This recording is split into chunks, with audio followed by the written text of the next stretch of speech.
So, the life update that I've been meaning to give you guys.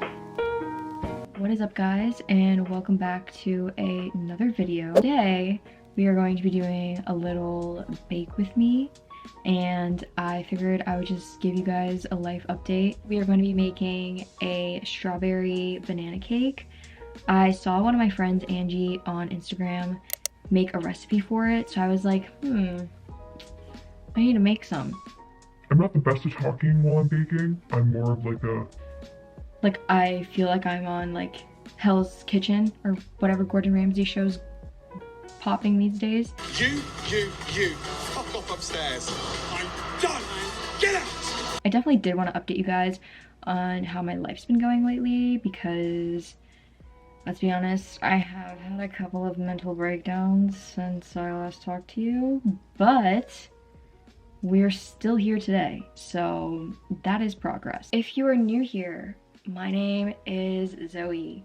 I am a 20-something-year-old navigating my life.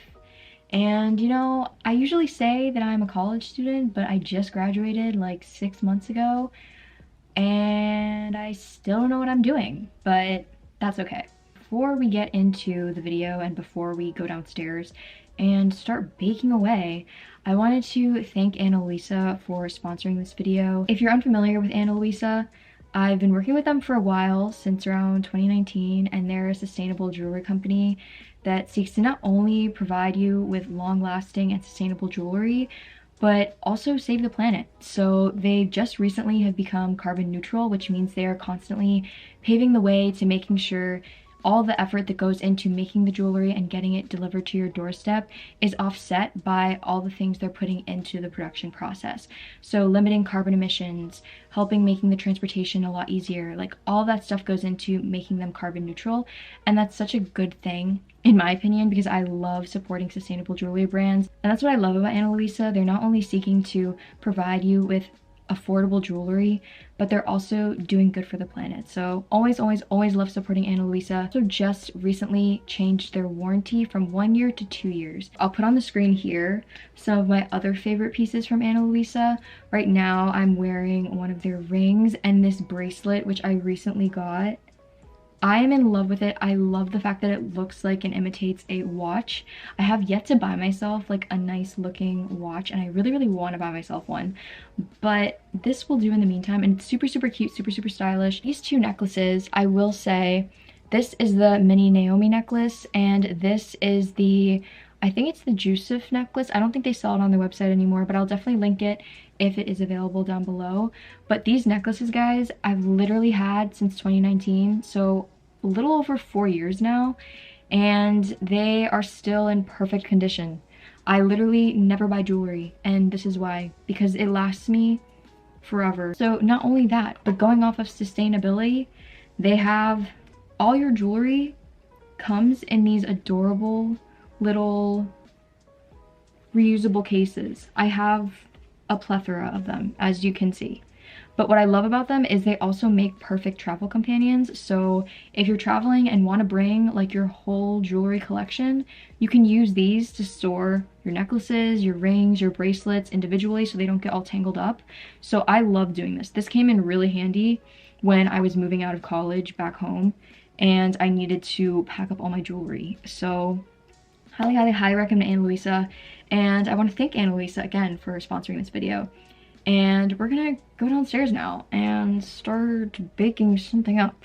So I have most of the ingredients. I'll put all the ingredients right here. These bananas have been sitting in my fridge for almost 2 weeks, and I have yet to open them, obviously, but I'm sure they're gonna be very black, so that's okay, because that just means they're gonna be that much sweeter. I'm using this strawberry rhubarb coconut yogurt from Coco June. I haven't tried this flavor yet, but I'm excited to see how it comes out in the banana bread. So yeah, we're gonna get cranking, see how it goes. One eternity later. Okay, so I've successfully made the batter. The bananas were actually not that bad. I was actually pretty surprised that they weren't completely foregone, but we managed. The strawberry rhubarb coconut yogurt. I thought it was gonna be pink, but it's not that pink. But you know, we're just going to hope for the best. Now I'm just gonna get a square pan out and transfer the batter and then pop it in the oven. I think I'm baking it for 35 to 40 minutes, so. That's great. One pro tip I have when it comes to baking with parchment paper is if you ever have that issue where the parchment paper just doesn't like hold like a shape very well, like you put it in a container and then it just pops right out because it's not like malleable, if that's the word for it. I like to run the parchment paper under some water and like crumble it up like as if I would a piece of paper, and then open it back up again and then put it in the pan. That way it kind of like holds its shape better and it won't like fly out once you start pouring the batter in.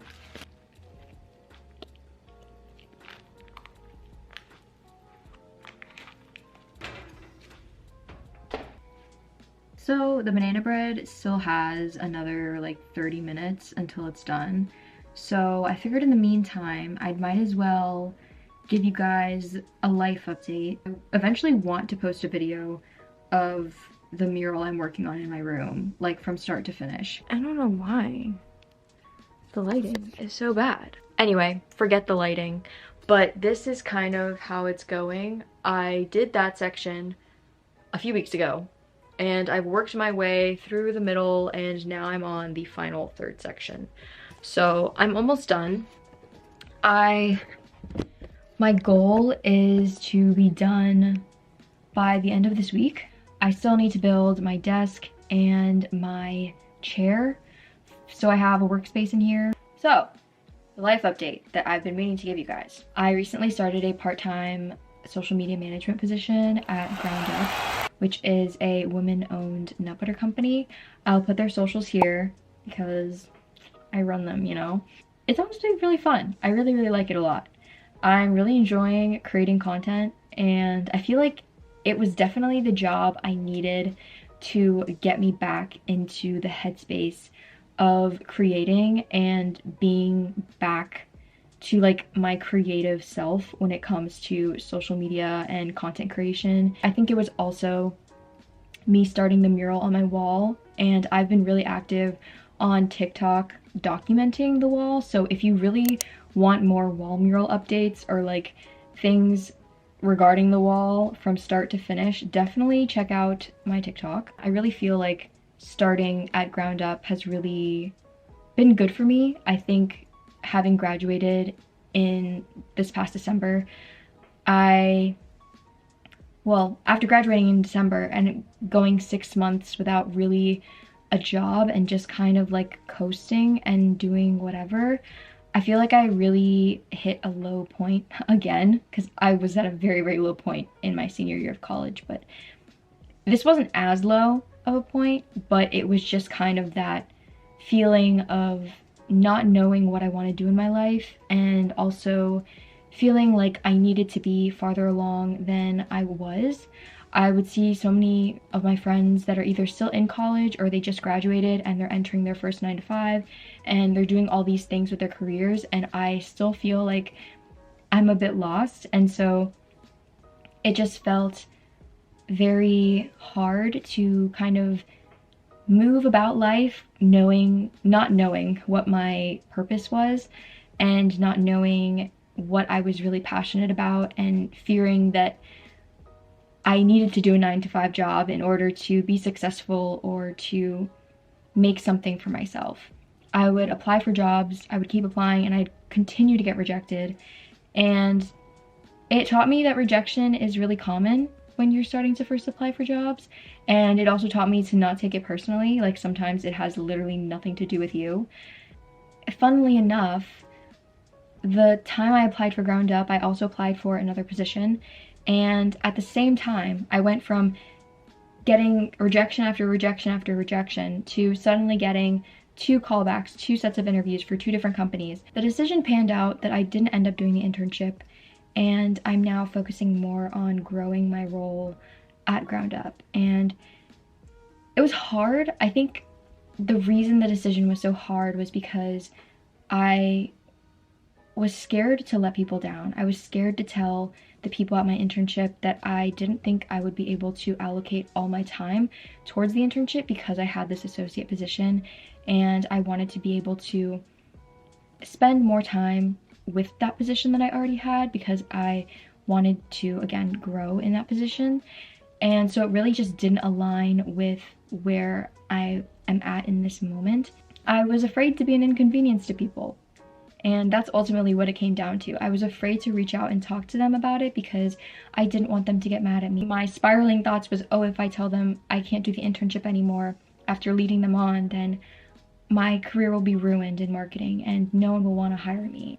In the back of my mind, I kind of asked myself, like, I'm pouring all this energy into thinking about all the possible negative outcomes. What if I poured all of my energy instead into all of the potential outcomes where things actually could go right? So it's actually a glass half full, glass half empty kind of scenario. But it just kind of like clicked in my head that both outcomes are uncertain. Both outcomes are not guaranteed. So if they're both equally unguaranteeable, why don't you just choose to put your energy into focusing on what could go right instead of what could go wrong? Boom, bam, bop, bada bop, boom, pow. Thinking about that really helped calm me down a bit. I'm not saying it completely eradicated my existential crisis, but after the fact of finally getting a clear vision on what my decision was going to be, it helped a bit. What do we do? Use the surge of fear and adrenaline to sharpen your decision making. Guys, the banana bread literally smells so good right now. You can't like smell it, but just believe me when I tell you that it smells fantastic. 10 seconds later. Since I started my marketing job, or my social media marketing job, I've been really getting back into planning my weeks ahead of time. What I've been doing lately is I have my lovely BTS planner. It's Jimin. I love Jimin so much so that you can tell, you know? I feel like it's helping me to compartmentalize what's a priority and what's not, because I feel like I tend to get all over the place, and when I get really, really overwhelmed, nothing gets done. And I really like the way this planner is structured. I'll definitely link it in the description box if you want to get one yourself. It's basically structured how you list the 3 most important things you have to do today, and after you list the top 3 things, you can then list other things on your to-do list, and then based on the things that are on your top 3 priorities and on your to-do list, you then compartmentalize where they go on your schedule. But yeah, I really like how this planner is set up. Highly, highly, highly recommend it. I also customized it, as you can see. I also got for my planner because I really want to get into decorating my planner, guys. You know, like I want to make it fun. And I found these like Disney princess stickers. My inner child was living, man. When I tell you that I saw all these stickers and I instantly was like, I need to put these in my weekly planner so every day I can feel like I'm in Disney World. I couldn't not get them, you know? And Rapunzel. Oh my god. Maybe putting on my glasses today will make me feel a bit smarter, which they have to be cleaned, but okay. Yeah, that's kind of, I guess, summing up what I've been up to lately. I haven't crocheted in a hot minute. I want to start doing more markets, but I just have lost my mojo. Like, not that I've lost how to crochet, I haven't been doing it enough because I just don't feel like the inspiration has been there. I really miss interacting with people, whether it be someone I meet at the market or just someone coming up to my tent and then just talking to them about how I got into crochet and like telling them how I learned and like how they can learn. Like talking to people in that way I felt like was so like fulfilling, and it really helped me build my social skills, because I remember my first market and I was literally so awkward. Like I was like, hey, hi.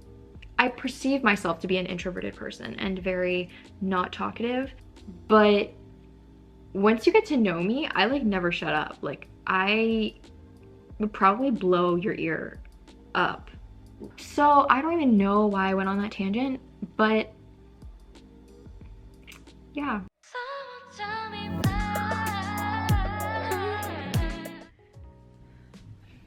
So it is like 9:30 now. I got sucked into meetings from like 4 to 6:30, and by that time it was already dinner. I decided to start editing this video, and after that I had dinner and I watched a little bit of King of the Land.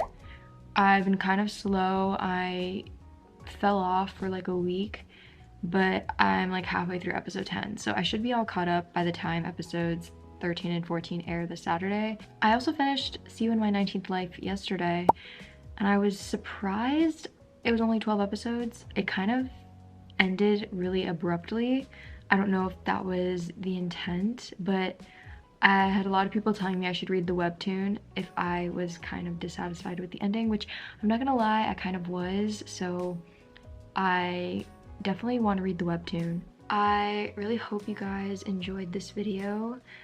I am so glad that I'm picking up making videos more. I hope to continue this into the future. I really hope that you got something out of it, whether it be inspiration to make this recipe or make the strawberry banana cake, or to be gentle with yourself in the job application process or wherever you might find yourself in life.